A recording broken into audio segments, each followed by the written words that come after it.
약혼 전날 밤, 예비 시어머니는 나를 따로 불러 최후 통첩을 내렸다. 내게 월급 통장을 내놓으라고 요구하며 그것이 내가 이 집안에 들어오는 성이라고 했다. 그녀가 모르는 사실이 하나 있었다. 그녀가 평소 밖에서 그렇게 자랑하고 다니던 벤처기업 대표 아들은 사실 지난 몇 년간 내가 몰래 수혈해준 자금줄에 기대어 그 가짜 명성을 겨우 유지하고 있었다는 것을 말이다. 내가 그 자금줄을 끊어버리는 순간 그의 그럴듯한 껍데기는 순식간에 무너져 내릴 터였다. 본격적인 이야기에 앞서 구독과 좋아요, 그리고 지금 어디서 이 이야기를 듣고 계시는지 댓글로 남겨주시면 감사하겠습니다. 기쁜 마음으로 인사드리겠습니다. 자, 그럼 이야기 시작하겠습니다. 하얀 A4 용지 위로 도장 찍히는 둔탁한 소리가 울렸다. 강남구 테헤란로에 위치한 층고 높은 오피스텔. 부동산 중개인 김 소장은 도장이 찍힌 임대차 계약서를 반듯하게 정리해 테이블 너머로 밀어주었다. 계약서에 적힌 임대료 액수에 2초 정도 시선을 멈췄던 그는 고개를 들어 맞은편에 앉은 여자를 바라보았다. 최 대표님, 솔직히 말씀드려서 테헤란로 노른자위 땅에 이 정도 평수 사무실을 이 가격에 후려치시다니요. 김 소장은 고개를 저으며 감탄이 섞인 혀를 쯧쯧 찼다. 건물주 측에서도 지난 몇 년간 최 대표님이 이쪽 행사장에 끌어다준 인원수 생각해서 억지로 고개 끄덕인 겁니다. 이건 뭐 거의 자선 사업하시는 거나 다름없어요. 예비 신부 최지아는 의자에 앉은 채 아무 대답도 하지 않았다. 그녀는 서류 봉투에 계약서를 집어넣고 하얀 실을 빙빙 둘러 단단히 밀봉했다. 그녀의 곁에 앉아있던 예비 신랑 윤도현이 손을 뻗어 그 봉투를 건네받았다. 그는 봉투 겉면에 금박으로 새겨진 빌딩 로고를 내려다보며 손가락으로 종이 표면을 두어 번 문질렀다. 지아야, 다 내 덕분이다. 윤도현은 그녀를 돌아보며 능숙하게 입꼬리를 올렸다.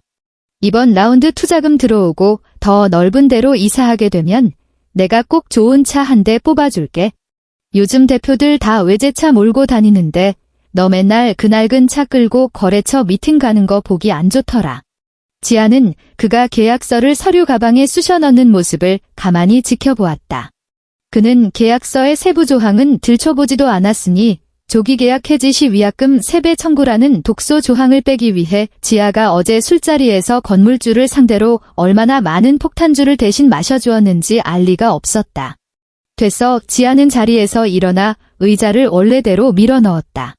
사무실도 해결됐으니 다음 주부터 바로 인테리어 시공팀 부르면 되겠네. 난 오후에 코엑스에 답사 가봐야 해서 먼저 일어날게. 윤도현도 따라 일어나며 정장 재킷 밑단을 털었다. 그 정장 역시 지난달 지아가 청담동 테일러숍에 데려가 맞춰준 것이었다. 그래, 조심히 가고. 오늘 저녁 가족 모임 있지마. 엄마가 사무실 이전 축하한다고 특별히 한정식집 예약하셨어. 지아는 고개를 끄덕이고는 돌아서서 엘리베이터로 향했다. 저녁 식사 장소는 서초구에 있는 고급 한정식집이었다. 미닫이 문을 열고 룸으로 들어서자 긴 원목 테이블 주변으로 윤도현의 친척들이 이미 자리를 꽉 채우고 있었다. 예비 시어머니 신 여사는 상석에 앉아 있었다. 자수가 놓인 고급 실크 블라우스를 입고 머리에는 한치의 흐트러짐 없이 볼륨을 넣은 그녀는 찻잔을 든 채 옆자리의 큰어머니와 이야기를 나누고 있었다. 지아와 윤도현이 들어오는 것을 발견한 신 여사는 턱을 살짝 치켜들었다. 왔니? 앉아라. 지아는 겉옷을 벗어 옷걸이에 걸고 신 여사의 대각선 맞은편 빈자리에 앉았다. 직원이 음식을 내오기 시작했고 정갈한 밑반찬들이 차례로 깔린 뒤 테이블 한가운데 메인 요리가 놓였다. 지아는 테이블 위에 공용 젓가락을 들어 가장 가까운 곳에 있는 불고기를 신 여사의 앞접시에 덜어드렸다. 아이고, 우리 도현이 이제 완전히 테헤란로 대표님 다 됐네. 큰어머니가 윤도현을 바라보며 과장된 부러움이 섞인 목소리로 말했다. 며칠 전 뉴스에 나온 그 무슨 디지털 박람회인가. 구청장까지 와서 테이프 커팅식 했다며? 도현이 회사가 그 큰 행사를 다 맡아서 하다니 정말 대단하다. 윤도현은 유리잔에 든 물을 한 모금 마시고 잔을 내려놓았다. 큰어머니, 과찬이십니다. 운이 좋아서 주최 측 단독 에이전시를 따낸 것뿐이에요. 운은 무슨, 그게 다 우리 도현이 실력이지. 신 여사가 젓가락을 내려놓았다. 목소리는 크지 않았지만 루만의 모든 사람이 들을 수 있을 만큼 또렷했다. 요즘 젊은 애들 가방끈 좀 길다고 하늘 높은 줄 모르고 나대는데 강남 노른자위 땅에 사무실 없고 번듯하게 회사 굴릴 줄 아는 애가 몇이나 되겠어? 우리 도현이는 어릴 때부터 매사에 신중했어. 다 제 복이지. 친척들이 일제히 맞장구를 쳤다. 신 여사의 시선이 테이블 위를 한 바퀴 맴돌더니 말없이 앉아있는 지아에게로 향했다. 지아야. 네, 어머님. 지아는 움직이던 손을 멈추고 그녀를 올려다보았다. 너 그 무슨 큐레이터인가 기획인가 하는 일 아직도 하고 있니? 신 여사는 그 단어가 영 낯설다는 듯 미간을 찌푸렸다. 네, 어머님. 신 여사는 작게 한숨을 쉬더니 큰어머니 쪽을 향해 말했다. 여자가 말이야, 처녀 때 아무리 밖으로 나돌아도 결혼하면 다 가정으로 돌아와야 하는 법인데. 지아 쟤는 아직도 번듯한 정규직 직장 하나 없이 매일같이 밖으로 쏘다니면서 프리랜서로 푼돈이나 벌고 다니니? 모양 빠지게. 루만의 아주 짧은 정적이 흘렀다. 지아는 자신의 앞접시를 내려다보았다. 그녀의 일은 푼돈을 버는 잡일이 아니었다. 윤도현 회사가 수주했다는 그 디지털 박람회, 대관처와의 협상부터 장비 업체 선정, 그리고 마지막 구청장 참석 조율까지. 그 모든 것은 지아가 뒤에서 자신의 이름과 신용을 담보로 걸고 따낸 계약들이었다. 앞으로 우리 도현이 사업도 점점 커질 텐데 집안에서 내조를 확실하게 해줄 사람이 필요해. 신 여사가 냅킨을 들어 입가를 꾹꾹 눌러 닦았다. 어디 번듯한 회사 소속도 아닌 것 같은데 결혼하면 그 일은 당장 그만둬라. 집에서 살림에 전념하면서 도현이 뒷바라지하는 게 내가 할 진짜 일이야. 큰어머니가 옆에서 웃으며 거들었다. 그럼 도현이가 저렇게 승승장구하는데 지아 쟤는 이제 사모님 소리 들으며 호강할 일만 남았지. 지아는 고개를 돌려 윤도현을 쳐다보았다. 윤도현은 접시에 놓인 생선살을 발라내고 있었다. 그는 생선살을 입에 넣고 가시를 세심하게 발라내며 오직 자기 식판에만 시선을 고정한 채 단 한마디도 거들지 않았다. 식사가 끝나고 지아와 윤도현은 지하 2층 주차장으로 걸어갔다. 공기 중에 지하실 특유의 매연 냄새가 감돌았다. 지아는 조수석 문을 열고 타서 안전벨트를 당겨 채웠다. 윤도현이 시동을 걸고 두 손을 스티어링 휠에 올렸다. 아까 왜 아무 말도 안 했어? 지아가 앞쪽에 회색 시멘트 벽을 응시하며 물었다. 뭐가? 전시 기획은 푼돈 버는 잡일이 아니야? 내 박람회의 핵심 VIP 클라이언트 3명 다 내 이름으로 계약된 파트너사들이잖아. 지아는 목소리를 높이지 않고 건조하게 사실만을 짚었다. 윤도현이 엑셀러레이터를 밟자 차가 주차 구역을 빠져나갔다. 아유, 어른들이 다 그렇지 뭐. 엄마가 체면 차리는 거 좋아하시잖아.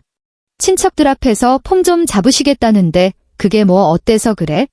넌 뭘 그런 걸 마음에 담아두고 그러냐? 어머님이 나보고 일 그만두라고 하셨어.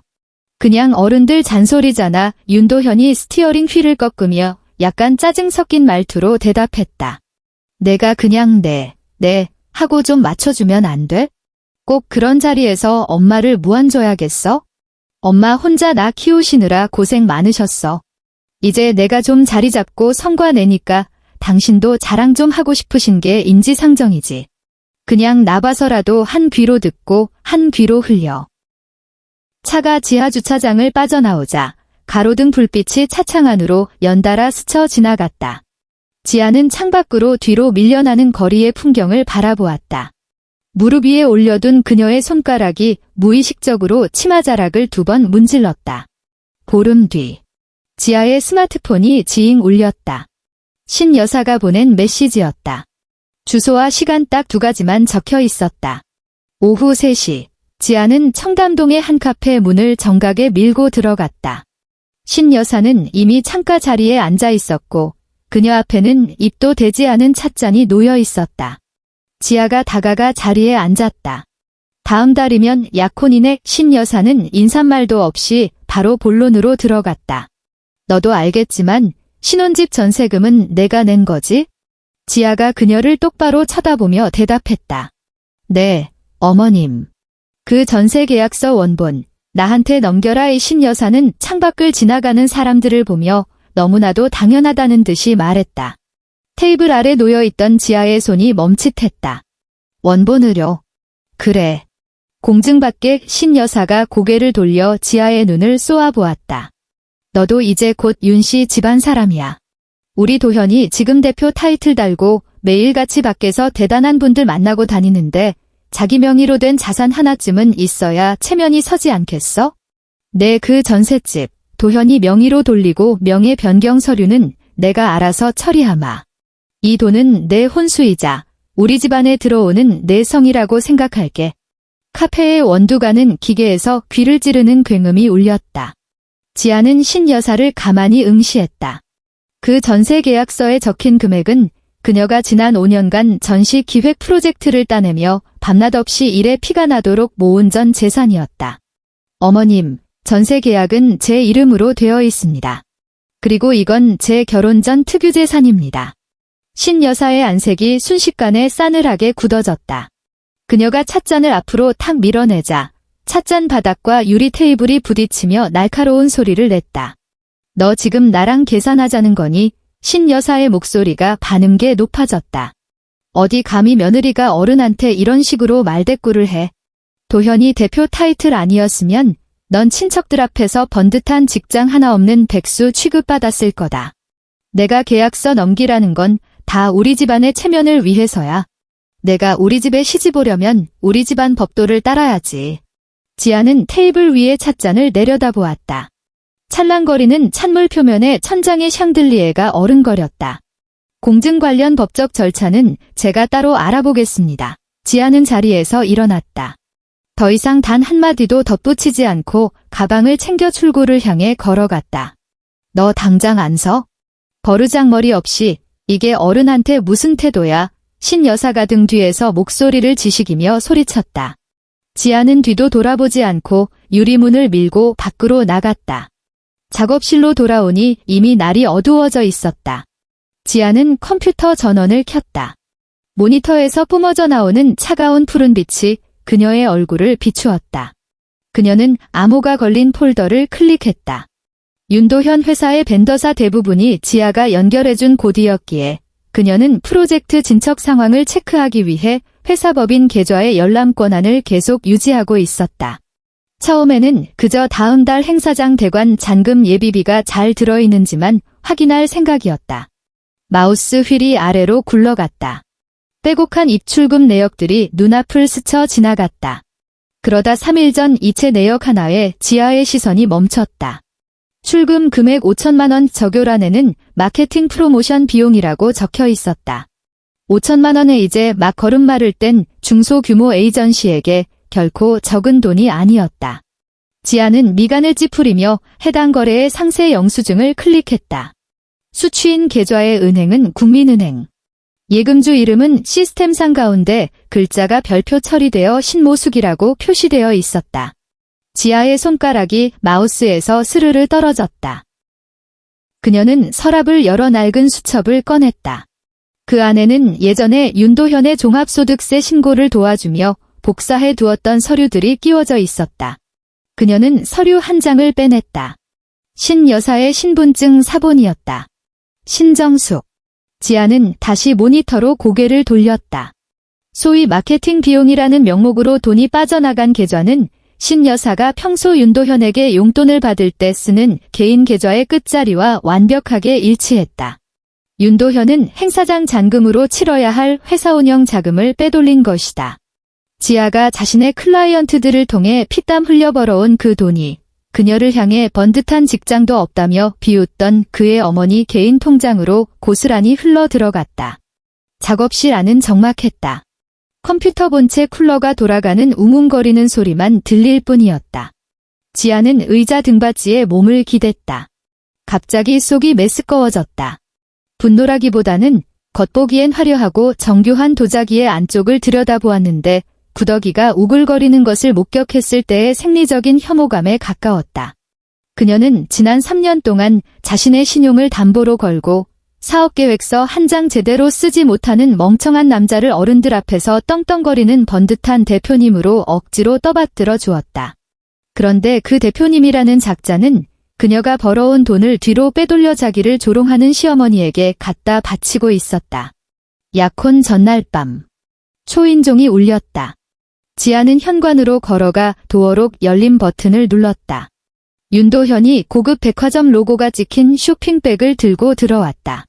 그는 쇼핑백을 신발장 위에 대충 올려놓더니 슬리퍼로 갈아 신고 거실로 직행해 소파에 털썩 주저앉았다. 그의 얼굴에는 짜증과 무언가 굳게 결심한 듯한 비장함이 동시에 묻어났다. 지아는 주방으로 가서 유리잔에 물을 따라 거실로 돌아왔다. 지아애야, 엄마 오늘 엄청 화나셨어. 윤도현이 미간을 꾹꾹 누르며 단도직입적으로 입을 열었다. 지아는 물을 한 모금 마시고 삼켰다. 전세 계약서 때문이야? 왜 고집을 피워? 그냥 명의 하나 내 이름으로 바꾸는 건데 내가 설마 내 돈 떼먹고 도망이라도 가겠냐? 윤도현이 고개를 번쩍 들며 책망하듯 말했다. 그리고 엄마가 그러시는데 결혼하면 집안 재산 관리는 하나로 합쳐야 한대. 오늘 아주 단단히 벼르고 계셔. 뭘 벼르신다는 건데? 내일 내 월급 통장 가져와. 친척들 다 모인 자리에서 엄마한테 맡겨. 지아는 손에 쥐고 있는 유리잔을 내려다보았다. 차가운 컵 표면에 물방울이 맺혀 있었다. 내 월급 통장을. 그래, 윤도현은 너무나 당연하다는 듯 소파 등받이에 몸을 푹 기댔다. 이게 다 우리 집안 체면을 위해서야. 너같이 젊은 여자가 그렇게 큰돈 들고 있으면 위험하잖아. 엄마가 알아서 굴려주시면 고부간의 사이좋아 보이고 내 대외적인 기업 이미지에도 얼마나 좋겠냐. 남들이 보면 윤씨 집안 며느리 교육 잘 시켰다고 칭찬할 거 아니야. 내가 안 주겠다고 하면? 윤도현은 세상에서 가장 말도 안 되는 소리를 들었다는 듯 얼굴을 팍 구겼다. 엄마가 그러셨어. 안 내놓으면 내일 약혼식 당장 취소하시겠대. 그는 자리에서 벌떡 일어나 지아 앞으로 다가왔다. 그리고는 짐진 목소리를 누그러뜨리며 그녀의 손을 잡으려 했다. 지아야, 내가 한 번만 굽혀라. 내가 이렇게 부탁할게. 통장 그냥 드리는 신용만 해. 몇 달 뒤에 내가 핑계대고 다시 찾아다 줄게. 응? 어른들은 그저 체면이 중요한 거잖아. 굳이 이 중요한 타이밍에 사서 초를 칠 필요가 뭐 있어? 지아는 뱀이라도 본 듯 그의 손을 피했다. 그녀는 눈앞에 서 있는 맞춤 정장의 최고급 송아지 가죽 구두를 빼입은 남자를 위아래로 훑어보았다. 겉모습만 보면 영락없이 수백억을 굴리는 벤처기업 최고 경영자 같았다. 물이 끓어오르는 소리가 들렸다. 그래, 지아가 한치의 흔들림 없는 목소리로 말했다. 윤도현은 잠시 멍해지더니 잔뜩 긴장했던 어깨를 축 늘어뜨리며 활짝 웃었다. 진짜지. 내 그럴 줄 알았다. 역시 넌 말이 통한다니까? 내일 예쁘게 하고 와. 엄마가 너 주려고 특별히 맞춘. 내 말은 그래, 타혼하자는 뜻이야. 거실의 공기가 일순간 얼어붙었다. 윤도현의 얼굴에 걸려있던 미소가 기괴하게 굳어졌다. 너 지금 무슨 미친 소리를 하는 거야? 한국말 못 알아들어. 지아는 들고 있던 물잔을 테이블 위에 올려놓았다. 유리잔이 나무 상판에 부딪히며 탁 하는 경쾌한 소리를 냈다. 약혼 취소라고. 문은 내 등 뒤에 있으니까 알아서 나가. 최지아, 너 돌았어. 고작 그 통장 하나 안 주겠다고 나랑 파혼을 해. 윤도현의 목소리가 삑사리를 내며 완전히 뒤집혔다. 당혹감은 순식간에 분노로 바뀌었다. 내가 지금 몇 살인지 알아? 나 아니면 누가 너같이 매일 밖으로 나돌아다니는 기가 센 여자를 데려가? 지아는 대답할 가치도 못 느꼈다. 그녀는 곧장 현관으로 걸어가 대문을 활짝 열어젖혔다. 서늘한 밤바람이 복도에서 밀려 들어왔다. 나가. 윤도현은 그녀를 죽일 듯이 노려보며 씩씩거렸다. 가슴이 격렬하게 오르내렸다. 그는 이를 꽉 악물고 지아의 코앞에 삿대질을 해댔다. 좋아, 너 나중에 땅을 치고 후회하지 마. 내일 내가 우리 엄마 바지가랑이 붙잡고 싹싹 빌어도 넌 절대 우리 집 문턱 못 넘어올 줄 알아. 그는 쿵쿵거리며 현관을 빠져나갔다. 지아는 쾅 소리가 나게 문을 닫고 도어록의 이중 잠금 장치를 덜컥 걸어 잠갔다. 문 밖에서 윤도현이 현관문을 걷어차는 둔탁한 소리가 들렸고 이내 씩씩거리며 멀어지는 발소리가 이어졌다. 지아는 현관에 가만히 서서 외시경을 응시했다. 눈물은 한 방울도 나지 않았고 심지어 심장 박동조차 평온했다. 그녀는 침실로 들어가 스마트폰을 켰다. 끝없이 이어지는 연락처 목록에서 번호 하나를 찾아 통화 버튼을 눌렀다. 전화가 연결되었다. 김 소장님, 늦은 밤에 쉬시는데 죄송합니다. 그녀의 목소리는 어떤 감정도 실려있지 않았다. 아이고, 최 대표님. 이 늦은 시간에 무슨 급한 일이라도 있으십니까? 제 명의로 된 그 전셋집 말입니다. 당장 채권 양도로 매물 올려주세요. 네, 빠를수록 좋습니다. 상대가 전액 현금으로 일시불 처리만 해준다면 가격은 시세보다 낮춰도 상관없습니다. 최대한 빨리 전세금을 빼야 해서요.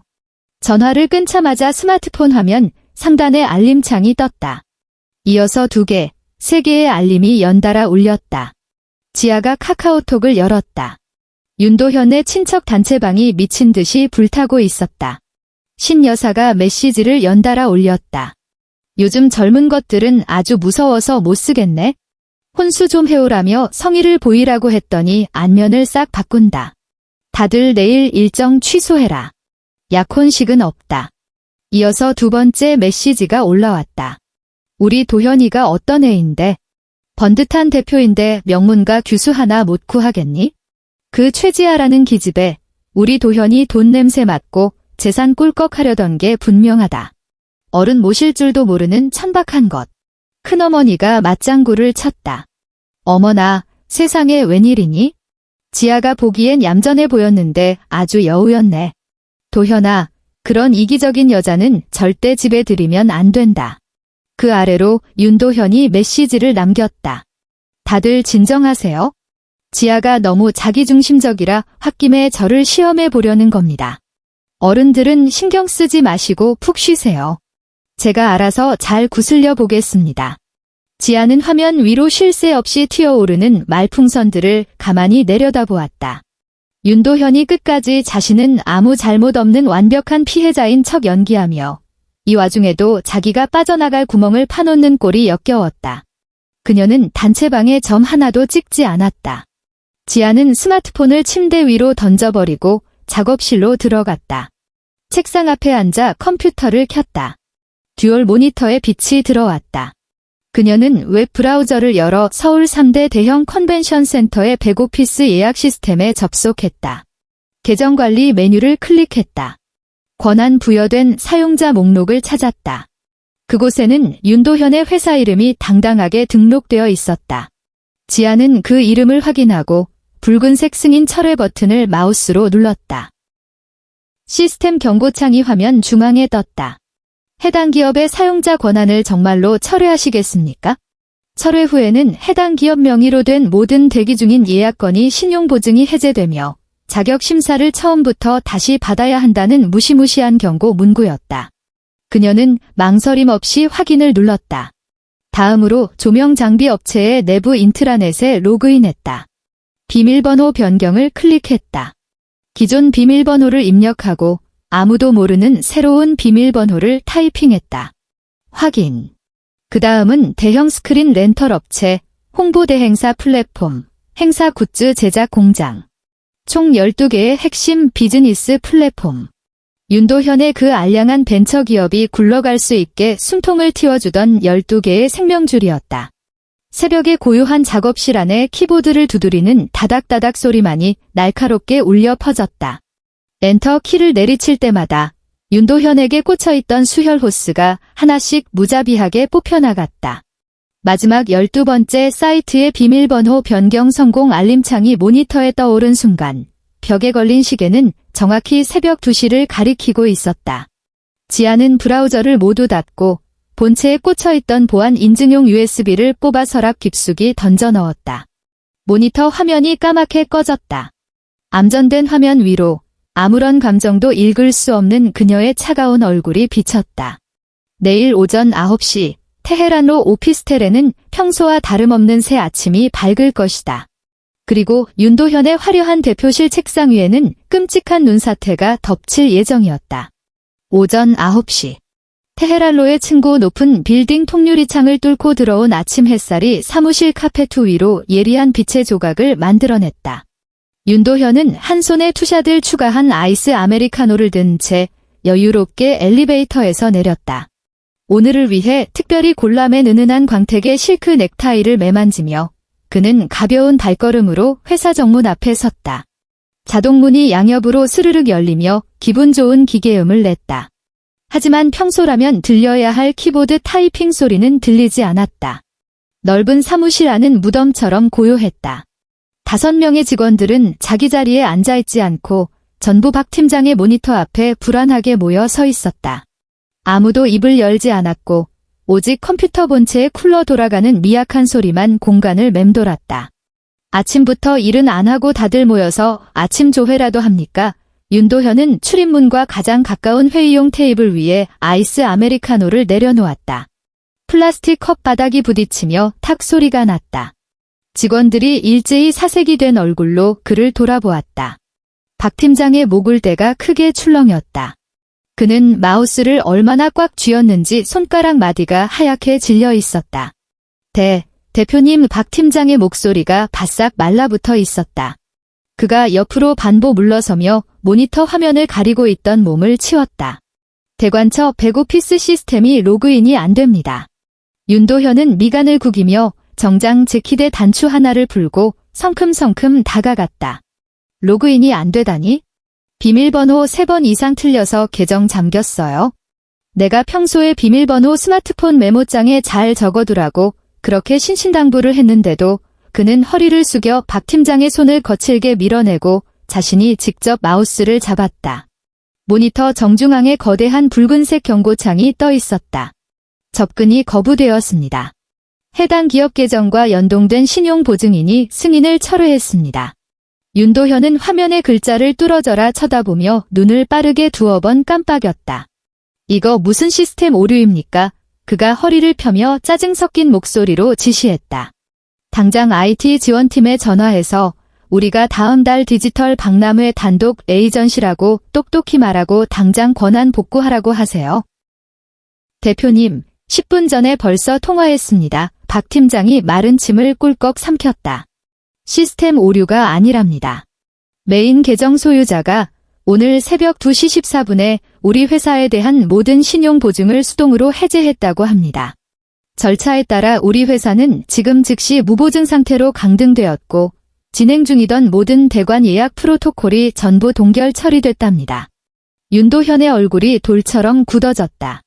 그가 채 입을 열기도 전에 사무실 구석의 유선 전화기가 귀를 찢을 듯 날카롭게 울려 퍼졌다. 옆에 서 있던 막내 어시스턴트가 화들짝 놀라며 황급히 수화기를 집어들었다. 네네, 윤도현 대표님 사무실입니다. 어디시라고요? 전화를 받던 어시스턴트의 얼굴이 순식간에 백지장처럼 하얗게 질렸다. 그녀는 급히 송화기를 손으로 틀어막고 공포에 질린 눈으로 윤도현을 쳐다보았다. 대표님 김 소장님입니다. 이 건물 임대 계약하셨던 그 중개인이요. 윤도현은 신경질적으로 수화기를 낚아챘다. 그는 크게 심호흡을 한 번 하고 평소의 그 여유롭고 젠틀한 목소리를 억지로 꾸며냈다. 아, 김 소장님. 아침 일찍부터 무슨 일이십니까? 다음 주 시공팀 들어오는 것 때문에 그러시면 윤 대표님 이 수화기 너머로 들려오는 목소리에는 어제 계약서에 도장을 찍을 때 보여주던 곰살맞은 우동기는 단 1%도 남아있지 않았다. 한 글자 한 글자가 얼음장처럼 차가웠다. 그쪽 회사 내부에 무슨 사정이 있는지는 제 알바 아닙니다만 오늘 아침 8시 정각에 최 대표님 측 법무 대리인으로부터 정식 내용 증명이 도착했습니다. 최 대표님은 더 이상 귀사의 임대차 계약에 대해 그 어떤 형태의 연대 보증도 서지 않겠다는 내용이었습니다. 윤도현은 정수리부터 소름이 쫙 끼치는 것을 느꼈다. 그는 다급히 목소리를 낮추며 속삭였다. 김 소장님, 이건 뭔가 개인적인 오해가 단단히 생겨서 그런 겁니다. 제가 오늘 중으로 확실하게 풀겠습니다.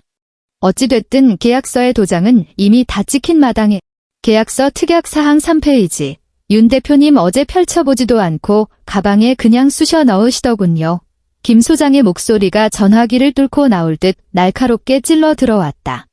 대표님이 그 시세 반이반 값도 안 되는 월세로 들어오실 수 있었던 건 전적으로 최 대표님이 연대 보증인으로 서류에 사인을 하셨기 때문입니다.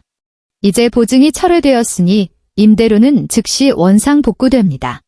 게다가 현재 귀사의 신용 등급으로는 우리 건물주 측의 최소 입주 기준조차 맞출 수 없기 때문에 우리는 즉시 위약금 청구 절차를 밟을 수밖에 없습니다. 무슨 위약금 청구 절차요? 오늘 오후 5시 전까지 건물주 계좌로 석 달치 차액 보증금을 완납해 주십시오. 총 1억 5천만 원입니다. 만약 오후 5시까지 입금 확인이 안 되면 유감스럽지만 내일 아침이 사무실의 도어록 비밀번호는 변경될 것이고 건물주 측에서 즉각 강제 퇴거를 신청할 겁니다. 뚝 전화가 일방적으로 끊어졌다. 윤도현은 뚜뚜거리는 신호음만 울리는 수화기를 든 채 그 자리에 우두커니 섰다. 사무실 안에 5쌍의 눈동자가 모두 그를 주시하고 있었고 공기는 바닥에 바늘 하나 떨어지는 소리까지 들릴 만큼 고요했다. 1억 5천만 원이 지금 그의 회사 장부에는 1,500만 원조차 끌어올 여력이 없었다. 그는 수화기를 전화기 본체에 거칠게 내리꽂았다. 쾅 하는 엄청난 파열음이 터져나왔다. 어시스턴트가 깜짝 놀라 의자에서 벌떡 일어났다. 뭘 봐. 다들 자기 자리로 돌아가서 일해. 윤도현이 목에 핏대를 세우며 직원들을 향해 고함을 질렀다. 그는 획 돌아서서 자신의 대표실로 돌진해 들어갔고 문을 거칠게 쾅 닫았다. 그는 스마트폰을 꺼내 화면을 빠르게 스크롤했다. 최지아의 이름을 찾아 통화 버튼을 눌렀다. 고객님이 전화를 받지 않아 소리샘으로 연결되며 기계적인 여성의 목소리가 사무실 안에 울려 퍼졌다. 윤도현은 이를 악물고 전화를 끊은 뒤 다시 걸었다. 고객님이 전화를 받지 않아 차단당한 것이다. 윤도현은 커다란 사무용 책상 위로 스마트폰을 팽개쳤다. 그는 양손으로 책상을 짚고 가쁜 숨을 몰아쉬었다. 그럴 리 없다. 최지아는 평소 성격이 온순해서 그를 위해서라면 어떤 굳은 일도 마다하지 않았는데 이렇게까지 매정하게 굴 리가 없었다. 그녀는 그저 자존심을 세우는 것일 뿐, 화가 풀리면, 그리고 자신이 조금만 굽히고 들어가면 책상 위에 스마트폰이 갑자기 지잉하고 울렸다. 윤도현의 눈이 번쩍 뜨였다. 그는 발신자 확인도 하지 않고 스마트폰을 낚아채듯 집어들어 통화 버튼을 눌렀다. 지아야. 내 말 좀 들어봐. 어제는 내가 좀 예민해서. 윤 대표님, 저 대형 스크린 렌털 업체 이 과장입니다. 수화기 너머로 들려오는 목소리는 완전히 낯설었으며 사무적이고 뻣뻣한 기색이 역력했다. 윤도현의 미소가 순식간에 사라졌다. 이 과장님이요? 무슨 일이시죠? 다름이 아니라 저희 쪽 재무 시스템에 방금 경고가 떴습니다. 대표님 회사에서 예약하신 다음 달 디지털 박람회용 초대형 스크린 32대 말입니다. 원래는 최 대표님 장기거래처 계정으로 묶여서 월말 결제로 진행되던 건이었는데 방금 최 대표님 측에서 권한을 끊어버리는 바람에 대표님의 주문건이 일반 고객 분류로 넘어갔습니다. 일반 고객 분류로 넘어간 게 뭐 어쨌다는 겁니까? 우리는 큰 프로젝트를 진행하는 회사인데 설마 그쪽 돈 떼먹기라도 하겠습니까? 윤도현은 억지로 기세를 부리며 반문했다. 일반 고객은 전액을 선불로 결제하셔야 출고 준비가 가능합니다. 총 8,600만 원입니다. 오늘 낮 12시 전까지 저희 법인 계좌로 입금해 주십시오. 그렇지 않으면 장비 예약은 취소됩니다. 요즘 행사 시즌이라 장비 구하려는 회사가 줄을 섰는데 무작정 일정을 잡아드릴 수는 없습니다. 여보세요. 이 과장님. 내 말 좀 들어보세요. 전화가 다시 끊어졌다. 윤도현은 최고급 가죽 의자에 털썩 주저앉았다. 이 의자는 그가 특별히 주문 제작한 것으로 등받이가 유난히 높아 원래는 최고 경영자의 위엄을 과시하기 위한 것이었다. 하지만 지금 그 안에 앉아있자니 사방의 공기가 그를 짓누르는 것만 같았다. 2억 3천만 원이 넘는 돈이 이건 그저 대관료와 스크린 장비 대금일 뿐이었다. 여기에 조명, 경호, 홍보대행사의 선금까지 합치면 최지아의 신용보증을 잃은 순간 번지르르 했던 그의 대표라는 껍데기는 단숨에 터져버렸고 그 안에는 온통 현금으로 메워야 할 거대한 구멍뿐이었다. 당장 돈을 구해야 했다. 윤도현은 자리에서 벌떡 일어나 자동차 키와 서류 가방을 움켜쥐고 사무실 밖으로 뛰쳐나갔다. 대표님, 어디 가십니까? 박 팀장이 뒤에서 소리쳤다. 은행이요. 윤도현은 뒤도 돌아보지 않고 엘리베이터 안으로 뛰어들었다. 오전 11시 국민은행 역삼동 지점. VIP 접객실의 유리문은 굳게 닫혀 있었다. 공기 중에는 은은한 고급 녹차 향이 감돌았다. 신 여사는 자수가 놓인 그 실크 블라우스를 입고 있었고 머리는 여전히 한치의 흐트러짐도 없었다. 그녀는 널찍한 1인용 소파에 앉아 앞쪽에 놓인 본차이나 찻잔을 들어 한 모금 마신 뒤 찻잔을 다시 테이블 위에 내려놓았다. 챙 하는 맑은 소리가 울렸다. 요즘 은행들은 일 처리가 왜 이리 답답한지 모르겠네. 신 여사는 맞은편에 앉은 이 과장을 바라보며 노골적인 오만함을 담아 말했다. 우리 도현이가 지금 테헤랄로에서 얼마나 잘나가는 기업 대표인데 다음 달엔 구청장까지 참석하는 그런 대규모 박람회도 주관한다고. 당신들이 거래 내역 조금만 훑어봐도 알 텐데 그 회사에 돈 되는 프로젝트가 얼마나 널려 있는지 말이야. 고작 3억짜리 신용대출 하나 심사하는데 이렇게 오래 걸려서야 원이 지점장 어딨어? 당장 나오라고 해. 내가 예전에 상공회의소 모임에서 뵌 적 있으니까. 이 과장은 단정한 은행 유니폼을 입고 콧등에는 무태 안경을 걸치고 있었다. 그는 신 여사의 불평에는 아랑곳하지 않고 시선은 오로지 눈앞의 태블릿 PC에 고정한 채 손가락을 계속 움직였다. 윤도현은 신 여사 옆에 앉아 두 손으로 무릎 위 바지자락을 꽉 쥐고 있었다. 손바닥에는 식은땀이 흥건했다. 그는 1시간 전에 차를 몰고 본가로 달려가 아침 뉴스를 보고 있던 어머니를 반강제로 은행까지 끌고 왔다. 그는 어머니 명의의 부동산 담보가 필요했고 운영 자금으로 쓸 수 있게 그 5천만 원도 다시 토해내게 만들어야 했다. 이 과장님, 서류는 다 보완해서 냈는데 이 대출 오늘 안으로 승인 날 수 있을까요? 제가 오후에 급히 결제할 대금이 하나 있어서요. 윤도현이 상체를 약간 앞으로 숙이며 숨길 수 없는 초조함을 담아 물었다. 이 과장이 마침내 고개를 들었다. 그는 태블릿 PC를 테이블 위에 내려놓고 윤도현 앞으로 밀어주었다. 윤 대표님, 죄송합니다만 이 대출은 승인이 어렵습니다. 3억은커녕 단 1,000만 원의 한도도 내어드릴 수가 없습니다. 신 여사의 안색이 순식간에 험악해졌다. 당신 지금 태도가 그게 뭐야? 은행이 VIP 고객한테 이따위로 대접해도 되는 거야? 우리 아들이 명색이 대표인데. 신 여사님, 진정하십시오. 미 과장이 안경을 치켜올리며 여전히 직업적인 평정심을 유지한 채 입을 열었다. 하지만 내뱉는 단어 하나하나는 쇠모들 박듯 단호했다. 저희가 방금 윤 대표님 회사의 기업 신용평가를 재심사했습니다. 제출하신 신청서에는 다음 달 디지털 박람회를 주요 상환 재원으로 증빙하셨더군요. 그런데 시스템 조사 결과 그 디지털 박람회의 단독 주관 권한은 귀사 명의로 되어 있지 않았습니다. 윤도현의 동공이 미친 듯이 흔들렸다. 그럴 리가 없습니다. 그동안 모든 실무 미팅을 저희가 다 전담해왔는데 실무를 담당했다고 해서 법적 구속력이 있는 건 아닙니다. 이 과장이 스캔본 하나를 화면에 띄웠다. 주최 측과 단독 대행 계약을 체결한 진짜 주체는 최지아 씨 명의로 된 개인 작업실입니다. 귀사는 법적으로 최지아 씨 작업실의 무등급 하청업체에 불과합니다. 현재 최지아 씨 측에서 모든 협력업체의 귀사와의 거래 중단 통보를 보낸 상태라 귀사는 당장 핵심 비즈니스 모델이 전무한 상태나 다름없습니다. 신 여사는 얼이 빠졌다. 그녀는 아들을 휙 돌아보며 물었다. 도현아, 이게 대체 무슨 소리니? 번듯한 직장 하나 없다던 그 기집애가 어떻게 행사 주관사가 된 거야? 윤도현은 아무 대답도 하지 못했다. 그는 입술을 바들바들 떨며 최지아의 도장이 찍힌 그 스캔본만 뚫어져라 쳐다보았다. 그뿐만이 아닙니다. 이 과장이 태블릿 PC를 거두며 다른 문서를 열었다. 기업 신용대출의 필수 조건에 따라 법인 계좌는 건전한 현금 흐름을 유지해야 합니다. 그런데 불과 3일 전 귀사의 운영 계좌에서 극히 비정상적인 자금 유출이 발생했습니다. 이 과장이 신 여사를 바라보며 목소리를 한 톤 낮췄다. 5천만 원이 마케팅 비용이라는 명목으로 신정숙 여사님, 즉 어머님의 개인 계좌로 이체되었더군요.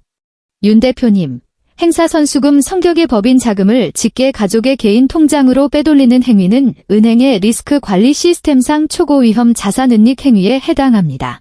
심하게 말씀드리면 이건 명백한 회사 자금의 업무상 횡령입니다. VIP 접객실 안에는 죽은 듯한 정막이 내려앉았다. 신 여사는 눈을 부릅뜨고 소파에서 벌떡 허리를 세웠다. 불법 횡령이라니. 그건 내 아들이 친엄이 챙겨준다고 준 돈이야. 내가 내 아들 돈 좀 쓴 게 무슨 죄란 말이오.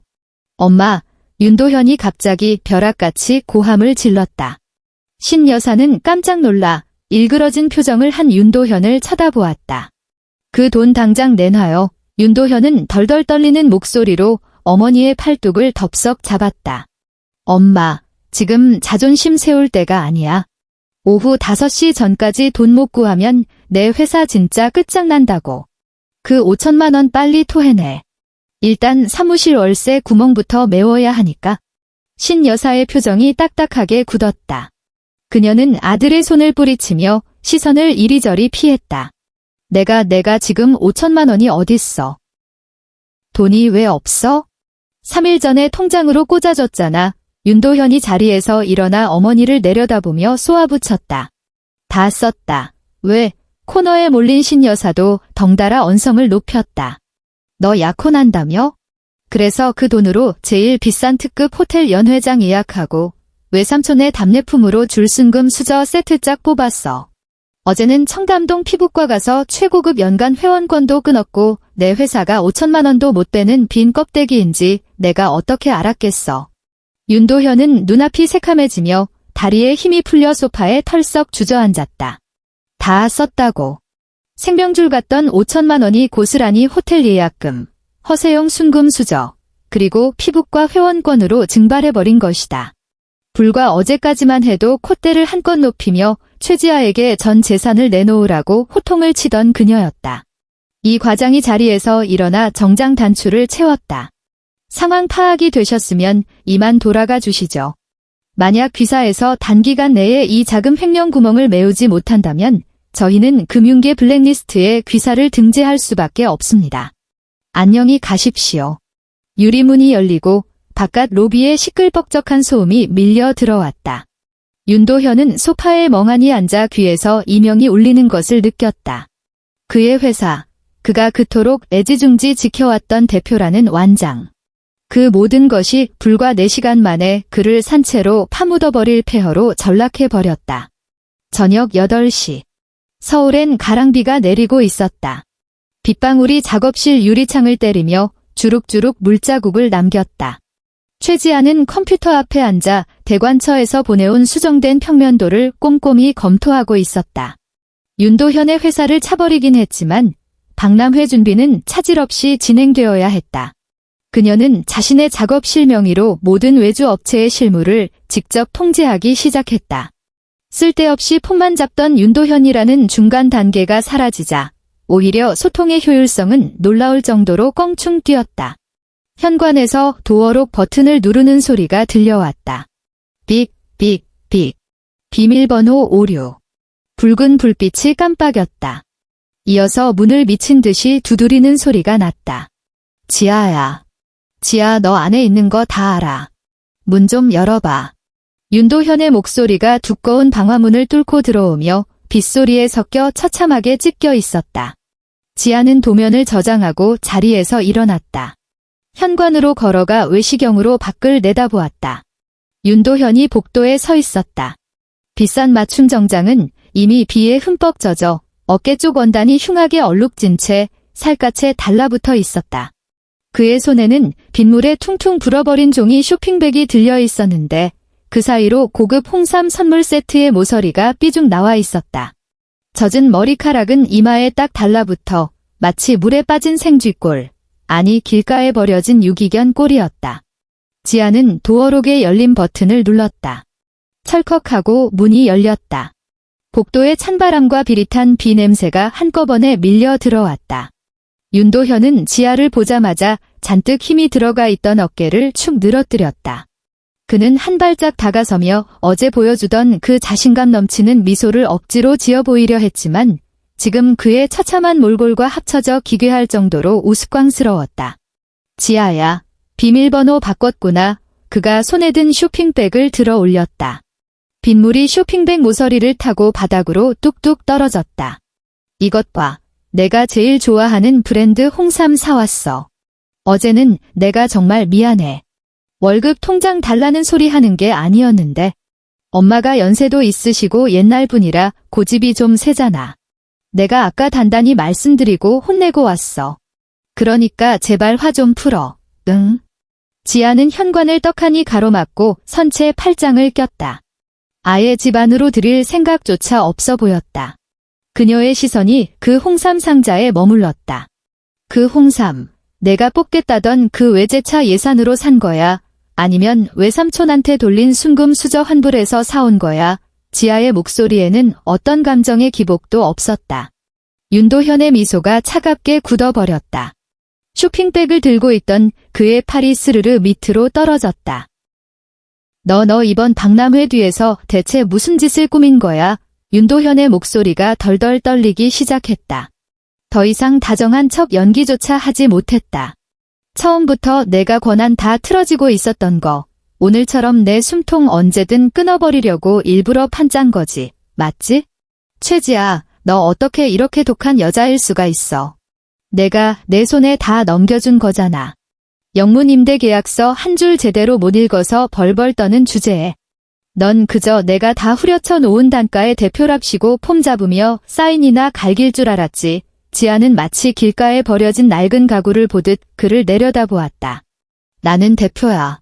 밖에서 나한테 결정권 하나 없으면 그 잘난 클라이언트 새끼들이 날 사람 취급이나 하겠냐고. 윤도현이 갑자기 짐승처럼 울부짖으며 들고 있던 홍삼을 바닥에 내동댕이 쳤다. 퍽 소리와 함께 박스가 터지며 짙은 갈색 파우치들이 바닥에 어지럽게 널브러졌다. 그래서 그 빌어먹을 대표 체면 차리겠다고 박람회 행사 선수금 5천만 원을 내 엄마 통장으로 빼돌렸니? 내가 번 돈인 양착각해서 내 엄마가 친척들 앞에서 목에 힘주고 다니게 만들려고? 지아는 몸을 돌려 옆에 있는 수납장으로 가더니 미리 준비해둔 서류 봉투에서 몇 장짜리 문서를 쑥 뽑아 들었다. 그녀는 그 문서를 윤도현의 가슴팍을 향해 획 던졌다. 종이 무더기가 미끄러져 내려 널브러진 홍삼 파우치 위로 툭 떨어졌다. 윤도현이 고개를 숙여 내려다보았다. 첫 장 상단에는 유명 대형 로펌의 로고가 선명하게 박혀 있었다. 이게 뭐야? 그가 뒷걸음질을 쳤다. 오늘 오후에 내가 디지털 박람회의 모든 결제 라인을 공식적으로 인계받았어. 지아가 그를 쏘아보며 말했다. 그 5천만 원, 투자사에서 내려준 목적이 분명한 행사 선수금이야. 넌 당시 대행사법인 대표 자격으로 행사에 단 1원도 지출하지 않은 채 그 돈을 아무 이해관계도 없는 제3자의 개인 계좌로 빼돌렸지. 법적으로 이걸 뭐라고 부르는지 알아? 업무상 횡령. 윤도현의 숨이 턱 막혔다. 내용 증명은 이미 내 회사 메일로 다 발송했어. 내일이면 내 회사는 공중분해되겠지만 앞으로 48시간 내에 그 5천만 원 에스크로 계좌로 원래대로 반환 안 되면 난 곧장 경찰서로 갈 거야. 이 지아의 목소리에는 그 어떤 협박의 뉘앙스도 없었다. 그저 건조하게 사실을 읊을 뿐이었다. 윤도현의 두 다리에서 완전히 힘이 풀려버렸다. 쿵 하는 둔탁한 소리와 함께 그가 딱딱한 바닥에 무릎을 꿇었다. 지아야, 제발 경찰은 안 돼. 고소는 안 돼. 윤도현이 바닥에 두 손을 짚고 엎드려 빗물과 눈물이 범벅된 얼굴로 오열했다.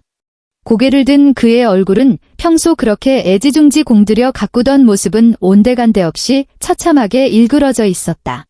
나 5천만 원 갚을 돈이 없어. 엄마가 그 돈 다 써버렸대. 회사도 내일이면 당장 방 빼야 해. 내가 고소하면 나 진짜 감옥 간단 말이야. 그가 갑자기 앞으로 두 걸음 엉금엉금 기어오더니 지아의 다리를 끌어안으려 했다. 지아는 벌레를 피하듯 뒤로 펄쩍 물러서며 혐오감 가득한 눈으로 그를 내려다보았다. 지아야, 우리 결혼할 사이잖아. 우리 그렇게 사랑했잖아. 전세 계약서 같은 거 다 필요 없어. 월급 통장도 안 받을게. 앞으로 내가 하라는 대로 다 할게. 우리 엄마가 내 앞에서 무릎 꿇고 빌라고 하면 그렇게 시킬게. 제발 나 좀 살려주라. 내가 다시 권한 주고 빵꾸난 것만 메워주면 당장 혼인 신고부터 하러 가자. 지아는 바닥에 처박힌 채 구걸하는 이 남자를 가만히 내려다보았다. 불과 어젯밤 그녀의 코앞에 삿대질을 하며 내가 무릎 꿇고 싹싹 빌어도 절대 자기 집 문턱은 못 넘게 하겠다던 바로 그 남자였다. 복수의 쾌감 따위는 일절 없었다. 그저 끝을 알 수 없는 역겨움과 피곤함만 몰려올 뿐이었다. 더러워서 싫어. 지아는 이 짧은 한마디를 내뱉고는 손을 뻗어 문고리를 쥐고 거칠게 잡아당겼다. 쾅 방화문이 매정하게 닫히며 윤도현의 짐승 같은 울부짖음을 문 밖으로 완벽하게 차단해버렸다. 지아는 잠시 문에 등을 기댄 채 서 있었다. 문 밖에서 들려오던 소리가 점차 끊어질 듯한 흐느낌으로 변하고 이내 질질 끄는 발소리와 함께 멀어져 갈 때까지 그녀는 창가로 다가가 아래를 내려다보았다. 비에 흠뻑 젖은 정장 차림의 그림자가 비틀거리며 건물 밖으로 걸어나가 가로등 불빛조차 닿지 않는 빗속으로 스며들듯 사라졌다. 지아는 주방으로 걸어가 유리잔에 차가운 얼음물을 가득 따랐다. 얼음물이 식도를 타고 넘어가며 그녀의 가슴속 답답함을 시원하게 씻어내렸다. 3주 뒤 종로구의 어느 허름한 뒷골목. 금은방과 전당포 간판들이 흐린 하늘 아래 칙칙한 네온 사인을 깜빡거리고 있었다. 신 여사가 그중 한 금은방 문을 밀고 들어갔다. 가게 안공기에는 오래된 쇳내와 퀴퀴한 먼지 냄새가 뒤섞여 있었다. 돋보기 안경을 낀 감정사가 방탄유리 뒤에 앉아 손에는 고배율 루페를 쥔 채 그녀를 맞았다. 신 여사는 검은색 작은 융 주머니를 카운터 아래 구멍으로 밀어넣었다. 감정사는 주머니를 열고 검은 벨벳이 깔린 트레이 위로 내용물을 와르르 쏟아냈다. 굵직한 순금 목걸이 2개, 순금 쌍가락지 4개, 루비 귀걸이 1쌍, 그리고 어제 막 억지로 떼어낸 옥 브로치 하나가 뒹굴었다. 이 모든 것은 지난 3년 동안 신 여사가 집안 친척 모임 때마다 성공한 아들을 둔 훌륭한 어머니라는 훈장처럼 달고 다니며 과시하던 것들이었다. 감정사는 금부치들을 저울에 올려놓고 루비 귀걸이를 들어 요리조리 살피더니 고개를 저었다. 요즘 금값이 좀 빠졌습니다. 디자인도 옛날 거라 그냥 돈수로만 쳐드릴게요. 알 박힌 건 값도 안 나가고요. 다 해서 2,100만 원 나옵니다. 감정사는 계산기 버튼을 틱틱 누르더니 액정을 신여사 쪽으로 쓱 돌려 보여주었다. 신여사의 두 손이 카운터 모서리를 꽉 움켜쥐었다.